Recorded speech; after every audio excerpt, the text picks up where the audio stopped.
شہر قائد میں ایک طرف تو ٹارگٹ کلنگ کے ذریعے شہریوں کو موت کی نیند سلا دیا جاتا ہے تو دوسری طرف غیر قانونی کچی شراب سے متعدد افراد اپنے ہی ہاتھوں سے موت کو گلے لگا رہے ہیں۔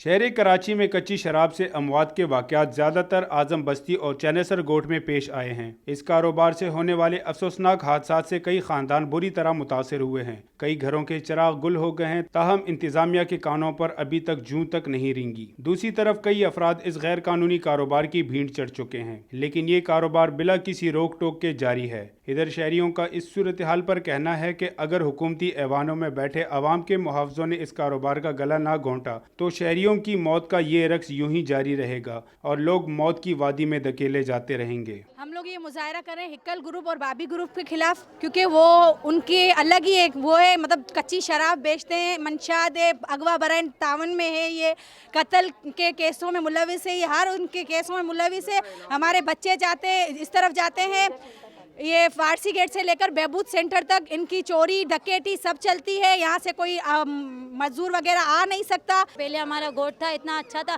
ابھی جب سے یہ بھابی گروپ روپوش ہوا ہے اور یہ اکل گروپ، انہوں نے ہمارا جینا مشکل کر دیا۔ ہم لوگ اسکول جاتے تو کیسے تھے، وہ لوگ ہمارے نقاب اٹھا کے دیکھتے ہیں تم لوگ کون ہو، ہاں ہم لوگ کیسے بتا ہم لوگ کون ہیں، ہاں ہم لوگ عزت کی روٹی کھانے والے، عزت کے کمانے والے، خود ہی منشاد فروش، تم لوگ کچی شراب بیچنے والے، تم لوگ ہم سے پوچھتے ہو، ہم لوگ تم لوگوں کو نہیں بتا دے، تم لوگوں کو اللہ ہی بتائے گا۔ بتی جائے گی 8 بجے، پھر فارسی گیٹ میں دیکھو کیا کیا چھینتے ہیں، کوئی عورتوں سے چوڑیاں، کسی سے چین، کسی سے کیا، بس ڈکیٹ یہ مار کے بس اندر گھس جاتے ہیں ہندو پاڑوں میں۔